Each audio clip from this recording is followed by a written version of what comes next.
Attention, everybody. The views and opinions expressed on the show are not necessarily those of Acts Ministry, Acts Media Group, and or their affiliate supported ministries and or nonprofits.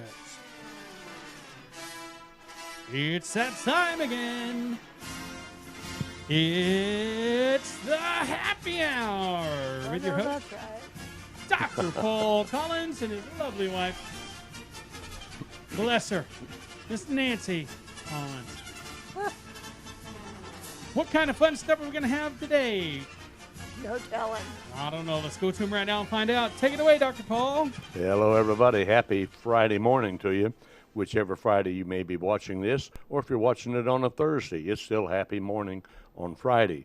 And it is the happy hour. I'm old Dr. Paul with sweet little Miss Nancy. We're here to bring you some serious news, but always show you the happy side of life. I remember that song, Nancy, Walking on the Sunny Side of the Street. Mm-hmm. Oh, great song. Leave all your troubles on the doorstep and walk on the sunny side of the street. Also, I remember another song written by a great songwriter who was a dear friend of ours, Gary S. Paxton. And Gary Paxton wrote a song called He Was There All the Time, Waiting Patiently in Line, recorded by over 300 different recording artists. Beautiful song. So today, in spite of serious news, we'll walk on the sunny side of the street, and we'll be welcoming Jesus. Oh. Because he's standing in line waiting to talk to us. Go ahead. It was probably Wednesday, and I don't know what I was doing, but this thought came.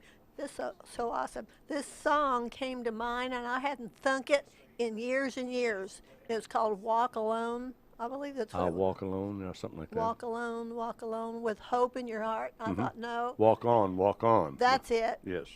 And with I was hope thinking, in your heart. Yes. well, and I changed, instead of hope, I said Jesus. Walk on with Jesus in your heart. Mm-hmm. That's of course, right. with Jesus in your heart, you've always got hope. Well, folks, even though this is not a preaching show, No. it is a Christian show. I know, and that's right. we say that without reservation and without apology, because that's who we are. And we try to bring you a kingdom of God view of what's going on. Not just a Christian worldview, but very specifically from the aspects of viewing it through a kingdom of God lens. This show started with me probably 3 years ago or so. I don't remember now. Been a long time ago. And it was first called That Was the Week That Was. And we looked back on the news from the past week. That was one reason why we were on Friday. And we had some critic who thought the name was too cumbersome. So I said, no problem, we'll change it. And what popped into my head almost immediately was the happy hour. Most people think the happy hour is when you're driving down the street and you get close to your favorite pub, bar, or watering hole. Your car just automatically drives in and you stop off to have a few drinks with the boys, or the girls as the case may be. But this time, the happy hour isn't at 4 or 5 o'clock in the evening. It's 9:30 until almost 10:30 every Friday morning, right here from Springfield, Missouri, southwest portion of the state of Missouri, which puts us right in the middle of the world. And I, as you know, fondly refer to my adopted hometown, Springfield, as Springburg, USA. There's even a sandwich named after it now, the Springburg Sandwich Saint. Anyway, Springburg, USA, we are here, and it is the happy hour. I want to say hello to Shirley Simpson, my first secretary. Can't do a show without greeting Shirley in St. Joseph, Missouri. And I always like to greet Judy and Galen. They're both ladies in Texas who were former Springburgians. And I like to greet Jerry Chambers over in Chesterfield, Missouri, teenager in my church in St. Joe many years ago. Now he's a retired school administrator, been retired a good many years. And want to say hello to Jim and Pam Whining. They're out there someplace watching. And the other day, Pam had a birthday, and I sent a little text message to that effect, or on Facebook or something. Anyway, here it is, Pam. Happy birthday a day or two late. Now. Yeah, and guess who has a birthday the 20th? The 20th. Yeah. Oh, some great big old boy with a mustache. Yeah. Yeah. Let's see, Jim. Oh, they whining, whining. Yeah, Whining. yeah, Jim Whining. Oh, Yeah. whining. Oh. And for those who want to know, it's spelled Wining. In case you want to send him a humongous check. Keep those cards and letters and checks coming. Make them out to Acts Ministry. Okay. Part of our happy side of things is to report that an introduction to later. I'm going to do a little wow. talk a little bit about money, but I have to interject here at the start, lay the groundwork before I get to money later on. The Roaring 20s, 1920s in this country, with the Charleston, they were dancing, and Prohibition and everything, led to the crash of 1929, which was called the Great Depression. And then the booming 1980s led to the crash of 1987. I remember where I was when I heard the news that the market had fallen. I was in the restaurant portion of a supermarket here in Springfield that no longer exists, up here on North Glenstone, which is one of the main streets north and south in Springfield. In fact, used to be Highway 65. And I was there with some guys drinking coffee, and the news came out of the market crashed. That was in the crash of 1987.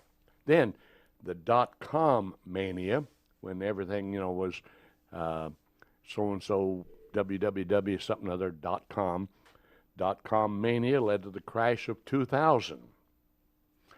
We recovered pretty quickly from that one.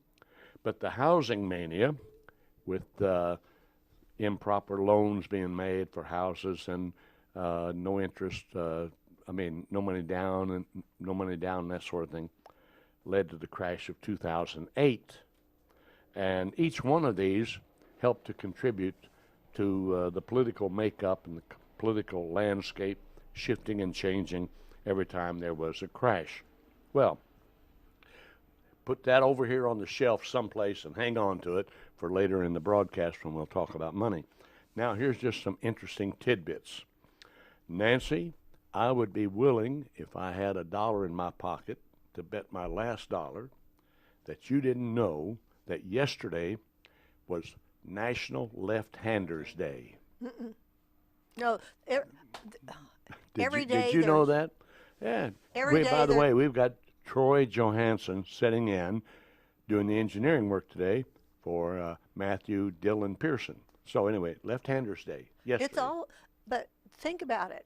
Every day is some kind of day. I'm not going to try to keep up with them all. Yeah. Well, today is Happy Hour Day. Well, yeah. Oh my. Anyway, Left-Handers Day. But see, think of it as every day is some kind of day to somebody. That's right. By the way, they dedicated yesterday to all the people with ink smudges on their palms and extremely difficult relationships with scissors. Most scissors are designed for right-handed people, I remember when we used to talk about send somebody out to the truck, to the work truck, here's a beginner, a novice. He doesn't know what's going on. And he's working there, and the head mechanic or whoever would say, would you go out to the truck and get me a left-handed monkey wrench? And they'd send some kid out there scurrying around, digging through a toolbox, looking for a left-handed monkey wrench. That's like people want a left-handed hammer. And by the way, they used to, at the same time, they would talk about guys, they were nailing siding on a house, and every once in a while a guy would throw a nail back over his shoulder, and they finally asked him, why are you throwing away some of the nails? He was pulling them out of his pockets, He said, because the head's on the wrong end. Got it, Troy? Now that's why they call it the happy hour, among other reasons. Here's another reason. Found this little bit of information. Birds and reptiles. Now, birds go all the way from American eagle down to little sparrows and whatever. Reptiles can be alligators or snakes. Birds and reptiles cry similar tears to humans, Wow. according to scientists. Now, what they're trying to figure out is this just that we are structurally similar or emotionally similar? That makes you think about God's great creation, doesn't it? I know. What about Hannah, our cat? I know. Oh, Hannah, folks, it's just too bad that you don't have a chance to meet Hannah. But she's not allowed out of the house because she's had all her nails done. But Hannah is the most beautiful kitty there ever was. And I tell her that every day. And I tell her she has such a pretty face. And she is a messum. As our daughter used to say when she was a little girl, Hannah is a messum. Anyway, birds and reptiles Yes. cry similar tears to humans. Doesn't say about cats, but probably so. Now, Troy, you'll find this interesting. Meat prices are coming down. Oh, finally. Except Bacon. for hot dogs. Oh. And What makes hot dogs so? I don't know. I think it's because it's processed meat, which means probably bacon may still be high. Anything lunch meat probably still high. We call it lunch meat, cold cuts, deli items. Here's another interesting little tidbit. The movies have been closed down because of the COVID deal. Sony Pictures, they own a chain of movie theaters. They're going to be hosting drive-in movies on their studio lot. So out there in Hollywood or wherever they took over a big movie studio. They're going to be hosting drive-in movies. Takes me back to the 50s when they started. I couldn't wait in my hometown of Moberly for there to be a drive-in movie. My brother Bill was 6 years older, and I remember we were driving over the overpass on Highway 24, headed west. Mine like a steel trap. A little rusty, but still a steel trap. But I remember we were talking about they were going to build this drive-in theater, and I was so excited about it. How come you were excited? Because I it was see a- the eyes. I see the eyes. How come? well, at the risk of being cut off, and receiving mail, it's because they were commonly called passion pits. That was the place where you took your girlfriend and you could, in those days we called it smooching. Yeah, I got to do a little smooching. So couldn't hardly wait for the drive-in to open up. Even though I wasn't old enough to drive, I'd have to have my brother drive so that I could take my girlfriend to the drive-in. I remember two girls that went to the drive-in with me. I remember the name of one of them. The other one, I don't remember her name. Mine like a steel trap. Well, she just didn't make much of an impression on me. The other one did. Anyway, oh, how those ideas bring back memories from a long time ago. We're talking between 70 and 75 years ago for me. Okay.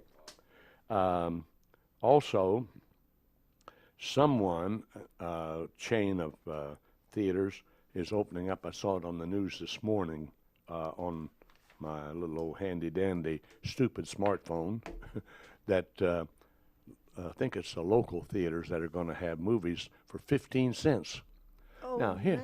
here's the deal. Think about this. We have a coin shortage. Yeah. And so now we literally have people who can't rub two nickels together. That used to be, we'd say, well, they're so poor they can't rub two nickels together. Now we have this coin shortage, and there's a lot of people who can't find two nickels, let alone three. Why don't they make more coins? Well, that's another story. There are some who say because they are on purpose using the coronavirus as an excuse to not be minting coins because the labor situation and supply chain and so forth. And there are others who say it's simply because of the supply chain. But there's no question we're getting closer and closer to what's called a cashless society, because when we stand in line at the supermarket, it is rare to see somebody pay for their groceries with cash.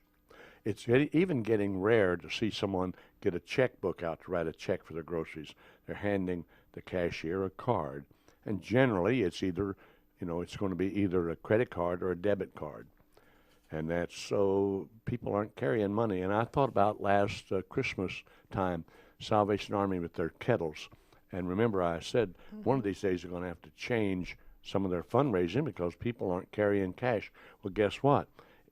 Toward the end of the kettle season, we'll call it, I did hear someone with Salvation Army make an announcement to the fact that they were going to try some other methodologies. They might have their collectors to have the ability to take credit cards on the spot or whatever, but they'll have to come up with some way to raise money.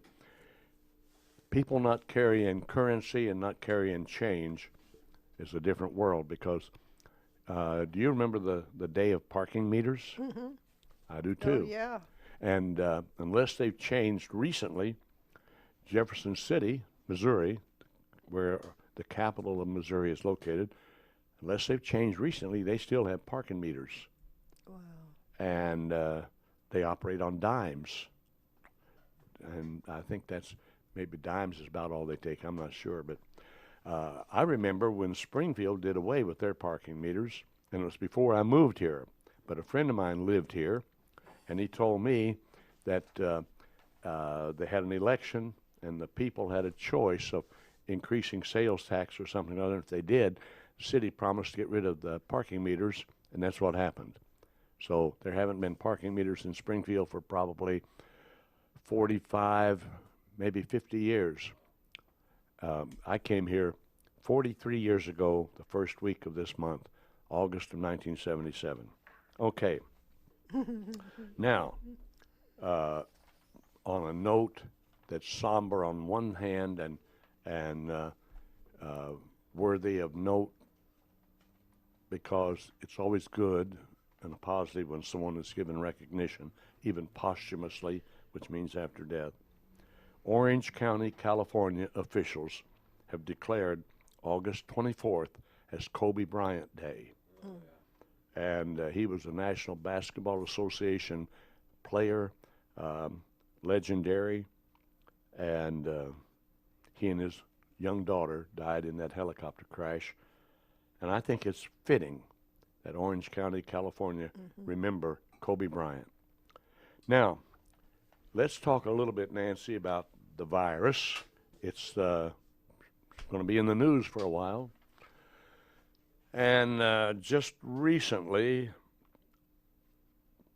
the man who is the director of the Centers for Disease Control and Prevention had a very strong, stark warning. He said, take precautions now to avoid the worst fall we've ever seen, meaning autumn coming up. Well, what's he think is coming up? He says, be ready to wear mask.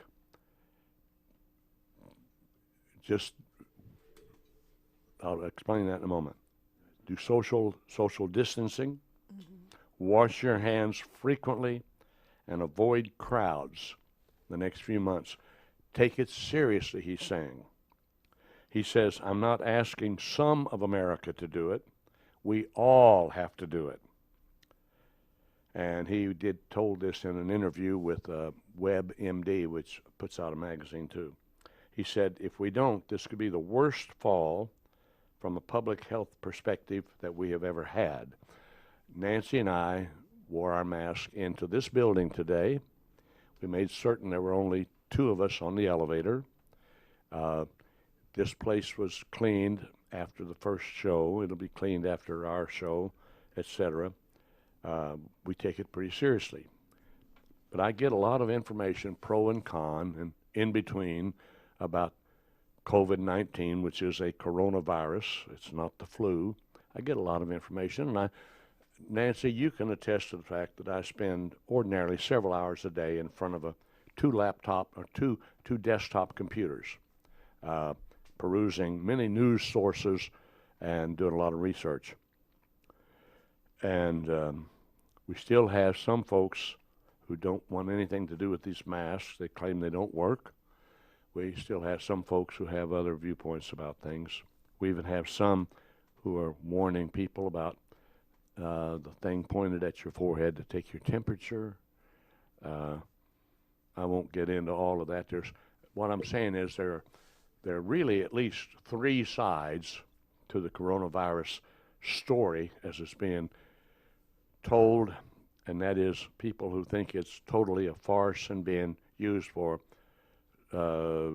surreptitious political purposes. There are those who say it's very real, take it serious. And then there's a whole big bunch of folks in the middle who say, well, today I think, tomorrow I think, and yesterday I thought.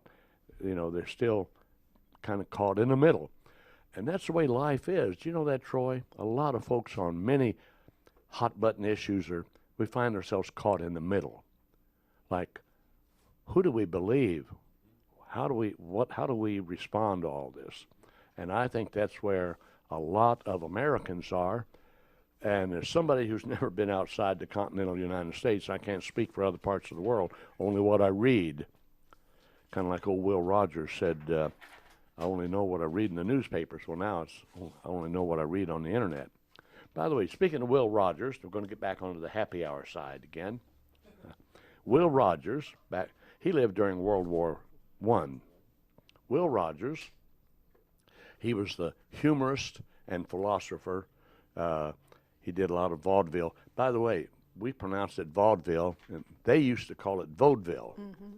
Anyway, he was a vaudevillian, and he would twirl a rope and dance in and out of it, and had a lot of cornball humor. He was from Rogers, Oklahoma.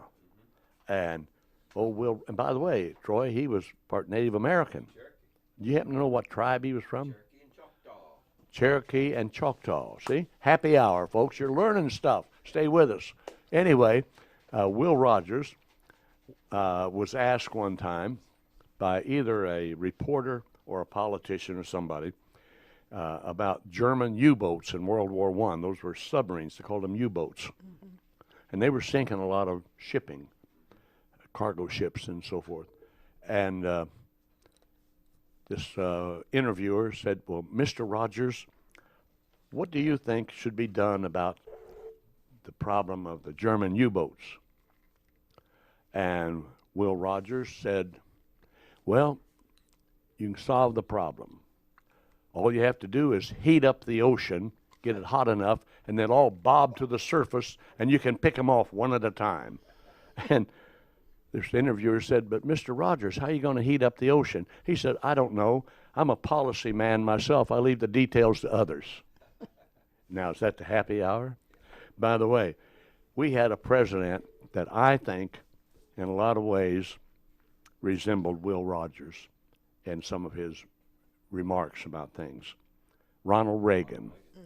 Ronald Reagan, after having, in his first term,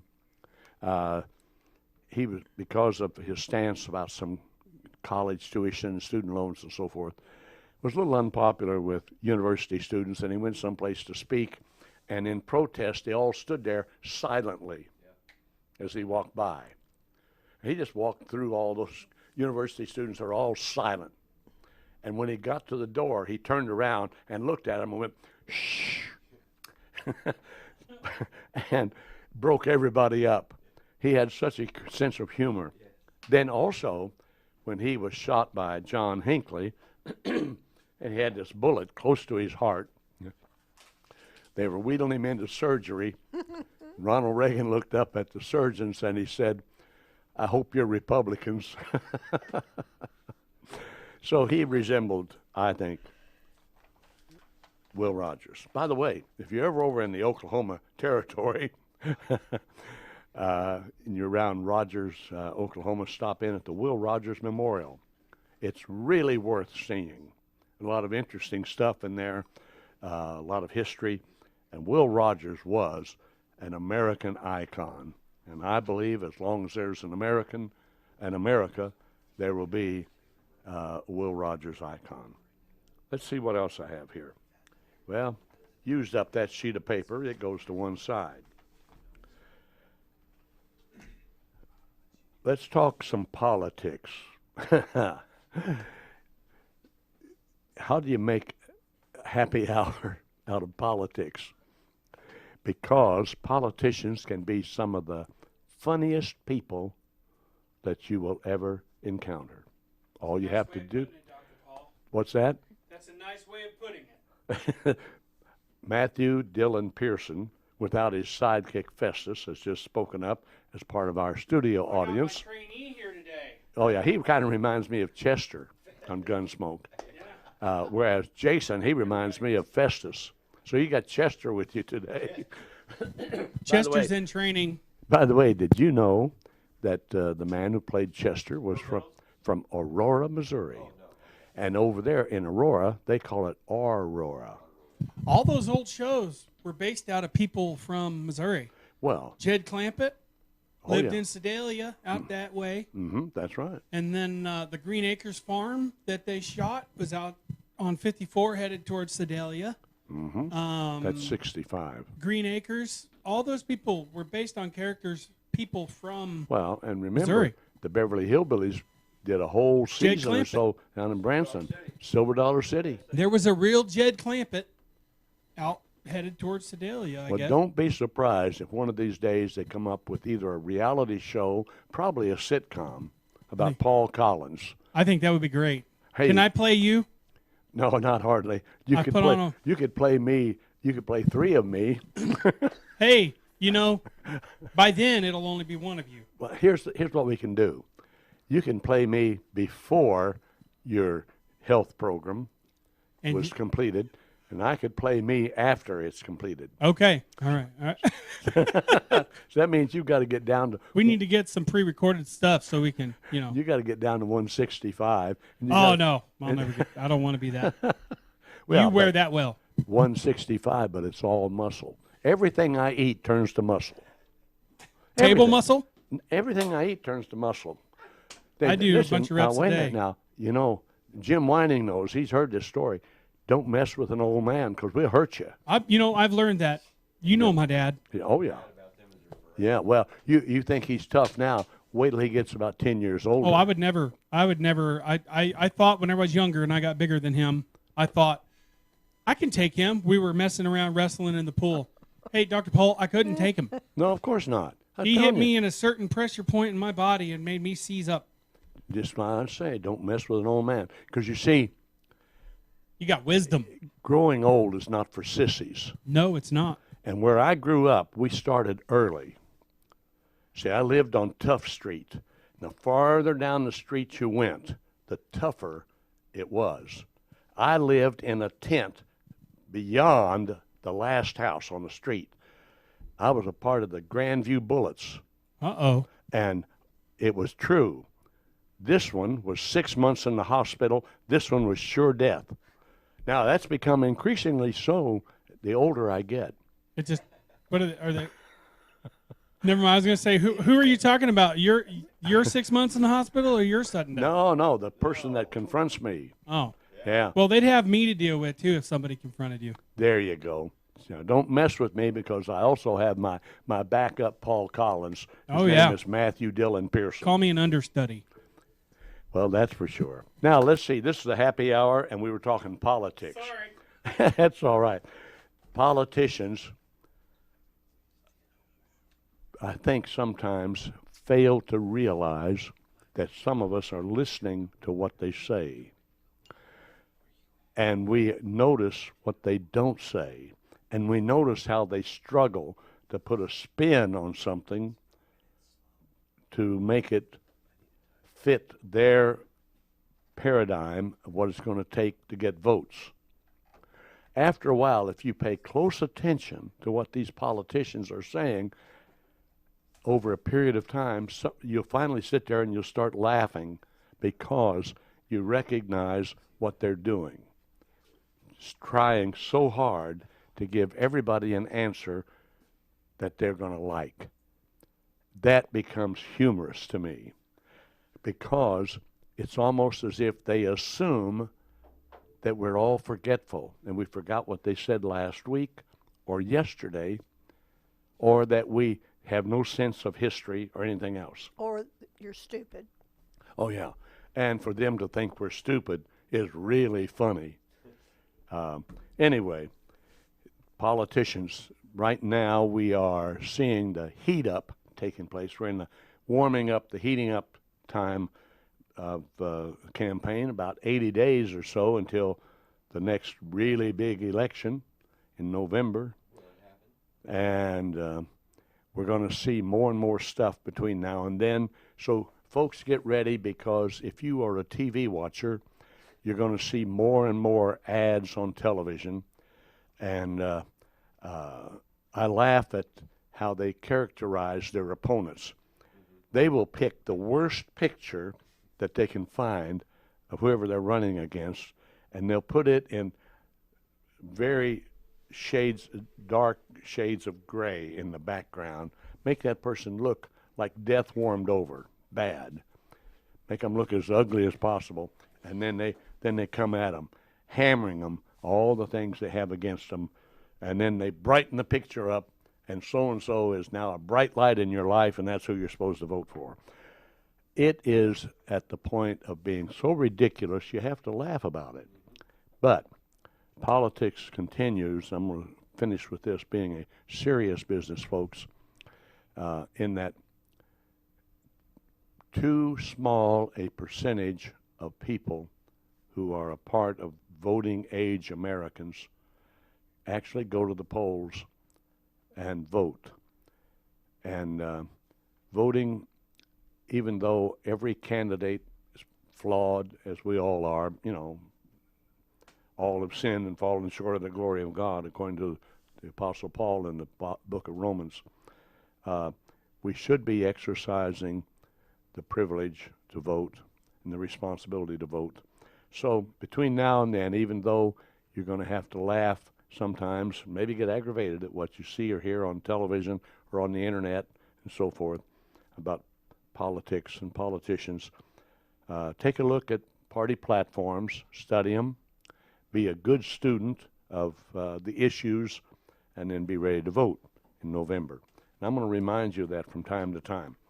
By the way, if you've noticed, we haven't had guests on our show for the last 3 weeks or so, and it's because we've had this concern about the virus, and some of the guests that we had lined up were part of the medical industry, and they, because of the change in instructions about the coronavirus, have to avoid certain activities. But be watching in the future, because our primary care physician is coming back, beautiful little Miss Dr. Jamie Durfee, beautiful little woman. She was very popular when she was with us on the show. We will also have, as soon as we can get him scheduled in, my cardiologist, Dr. Stephen Kewen. And he's a very sharp guy, and very likely another heart doctor, the one who put the pacemaker in for me, Dr. John Garner. And of course, we've had 3 times in the past, we've had Dr. Phil Lloyd, who owns Cherry Health Center. And we had Dr. Jonathan Clark, an MD. We had a pharmacist, a lady pharmacist, talked to her yesterday. She's eager to come back on the show as soon as it can be made possible. And we thought we were just going to talk pharmacy. Troy, you like this. She came to us and we talked about hunting wild hogs in Texas. That's what she and her husband do, that's their hobby. And I thought, they're hunting wild hogs with a rifle and whatever. No, bow and arrow. Yeah. And I told her yesterday, I saw this special on TV where they were painting the trunks of trees with this black goo, looked like black axle grease, but it has an odor, a scent that attracts wild hogs, and it's called wild hog grease. So, that's quite a deal, but some areas, rural areas of our nation are being overrun with wild hogs. They're called feral hogs. Well, this has been a happy hour. A lot of variety today. Let's see what else do I have on my list. Oh, before we get to money, we're going to talk about religion, and that's going to lead us into that. We have in California right now a man who's a seasoned pastor, a seasoned theologian, seasoned church historian, mainline denomination, pastor of a large church who is defying Governor Newsom's orders. Governor Newsom ordered churches to shut down, not meet in California. He's defying it. And he's being threatened with imprisonment and I think a fine of like $500 a day or whatever, or something or other, or more. Anyway, he has taken a stand and said if protesters can congregate and bars be open, etc., we will have church. Mm-hmm. Now, I wrote about this for Acts Media Group, well, Acts Ministry, and the Real News Review, which you will find online at actsmediagroup.com. I wrote about it, and I'm sure it's archived, a response to some of the Christians being concerned about church attendance and so forth, and the virus, and being subject to civil authority, etc. But since then, this situation has grown and it has sharpened, so that I follow the debates not only politically, but I follow them in the world of religion, the Christian world in particular, what we call the Christian world. And the debate is heating up, to say the least. But this is making it very difficult for local congregations because of even where churches can be open, with the social distancing and how many people they can have per square foot based on square footage. And if people belong to a church, let's say this, if you're pastor of a church that has not, as a matter of course, trained people to give, but your people give only when they're in church, there are financial problems. And the gospel may be free, but the delivery of it is not free, as we used to say. And we have many pastors wondering how they're going to manage to keep a church open because of the lack of finances. And this is true not just of small churches, but it's also true of some mega churches, because mega churches, as a rule, people are more, they give, I don't want to put in, I'm not judging here, by the way, but it's just stating facts. Many of them are what I would call emotional givers. They come, they like the music, and the whole atmosphere says when the plate comes around, it's time to give. Whereas if you're not in that service, you may not remember to get your checkbook out, or you may not even know the mailing address of your church, and or you don't go online and make it a habit to donate there. Folks, let me tell you, the work of the gospel needs to go on. And I can assure you that your local church is important.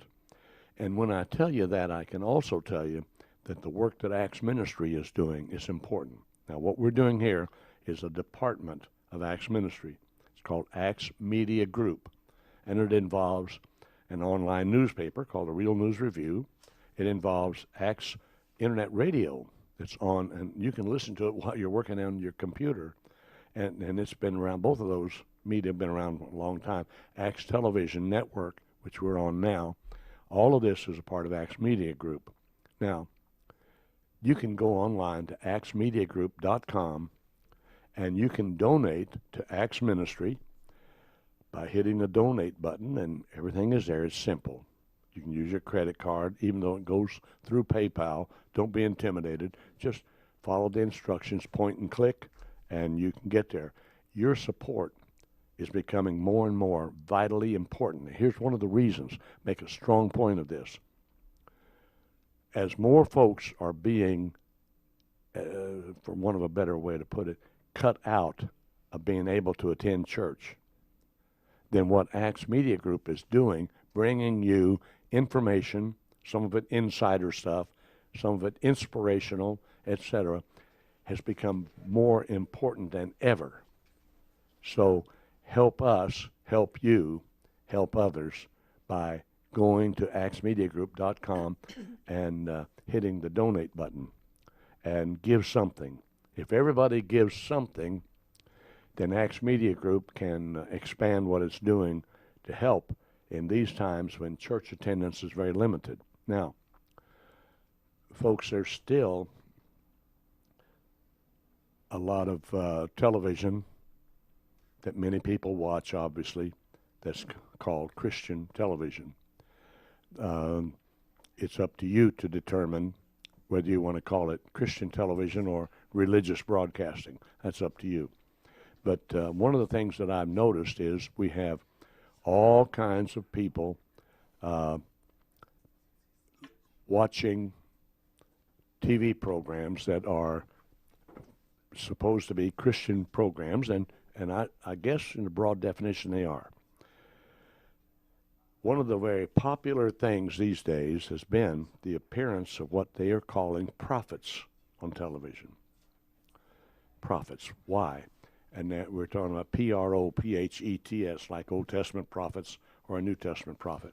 Prophets, because people are so concerned about the state of the world today, and especially in the United States. They're concerned about where the world is headed, what tomorrow may hold. They've created a group of what we would call televangelists who are very prophecy oriented. I'm trying to say all of this in a way not to be offensive to anybody. When I was pastor a number of years ago, I said if ever a genuine prophet showed up in my church, even unannounced, I would gladly turn the pulpit over to a genuine prophet. And I would do the same today. However, yesterday I watched an entire program of a man who was supposed to be a prophet. And I was watching online, and I saw there was like 250,000 people watching this. And I kept waiting to hear something that was really relevant prophetically to today. But instead, he spent his time talking about how he had, in the Spirit, gone into the presence of Jesus and had a 5-hour conversation with Jesus. And a lot of folks out there buying that, you know, obviously, because this takes money to be on television and then to follow up with it online too. Anyway, I kept waiting. Yeah, sure enough, here comes the time when all of this is in a book, and he's selling a book. Now, I want to give you a quick idea here in the 6 minutes we have left. If you are getting your spiritual direction from somebody who really wants to sell you a book, watch out. Because I don't remember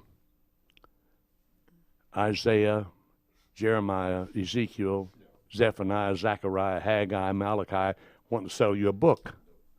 I don't remember Jesus wanting to sell you a book.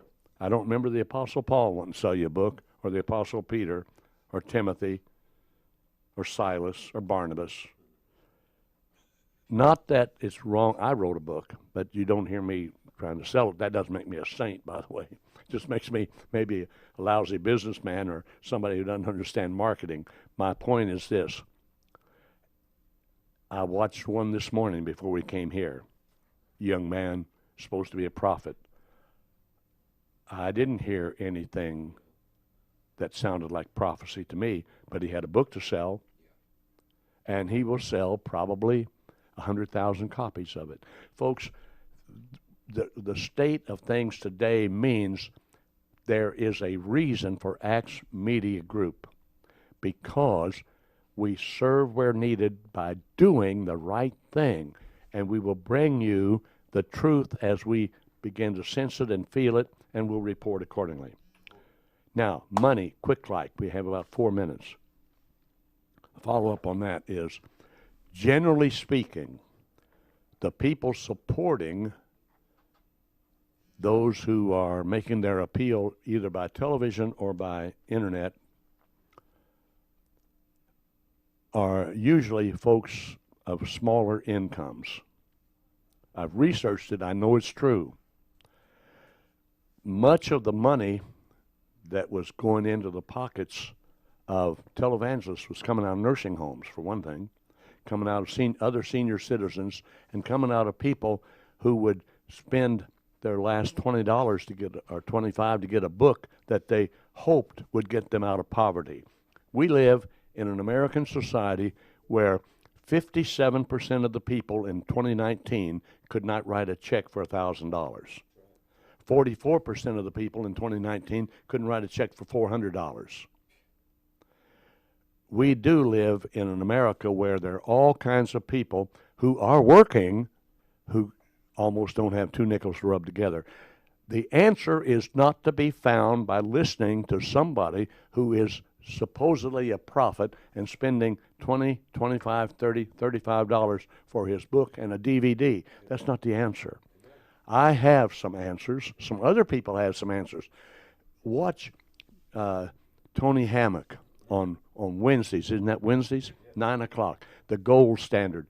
I had about a 4 or 5 hour conversation with Tony the other day. He's a man who understands finances.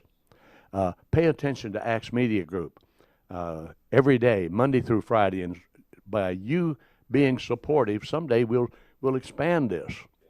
So, That's what we're working on. and so you can be. What would happen, Matt, if we had 1,000 people who every month would hit that button and give $5? It'd make a big difference, wouldn't it? It would change the entire deal. It would more than double the operation here. It would catapult us ahead. And if you want more information on all this kind of stuff, feel free to email me. Matt, is it all right if I give them my email address? Yes, that's up to you, Dr. All Paul. right. I get a lot of emails, and I spend hours every day. Nancy knows answering them. Please, if you have questions and you want to know about this stuff, email me, Dr. Paul Collins, Dr. as in doctor, Dr. Paul Collins at SBC Global, global.net, sbcglobal.net. Be glad to hear from you. You can find that also online, and my website is growing gradually, but surely and safely, drpaulcollins.com. But contact me. I'll talk with you and communicate with you honestly about televangelism, about prophecy, about money. I'll give you resources. I'll give you referrals. Anything that I don't know everything, but I know a lot of people. And Robert Schuller, who was pastor of the Crystal Cathedral out in California, many years ago, he went into a restaurant in Washington, D.C., a fine restaurant. The maitre d' said, "Do you have a reservation?" Dr. Schuller said, no, I'm sorry. And the man didn't know Robert Schuller, and he said, "Well, I'm sorry, you can't be seated." Schuller looked back there, and at a table, there was a senator and 2 or 3 other men, and the senator saw Schuller, and he recognized him. And he said, Dr. Schuller, come join us." And Schuller said, "You see, it's not what you know, it's who you know." I believe in connection. Amen. Folks, you connect with me, I'll connect you with somebody who can answer your questions about Acts Ministry, Acts Media Group, money issues, televangelism, prophecy, history, politics, whatever. If you want to know how to build a house, contact me. I'll put you in touch with somebody. Well, Matthew, where are we on time? Troy, where are we on time? How we doing? You just ran out of time. That clock is You have wrong. time to do your slow close. Do my slow close. I haven't done my slow close in months. I hope I can remember how to do my slow close. I don't think it'd be Well, hard for you to forget. Folks, It'd be hard. you have been watching the Happy Hour with old Dr. Paul and sweet little Miss Nancy. And we have been so delighted to have you as a part of our viewing family. And we want you to join us every Friday morning this same time at 9:30 Central Daylight Time until they change to Central Standard Time. Anyway, we've had a good time. It's been the happy hour. See you next Friday. Till then, you stay blessed. You hear me? Bye.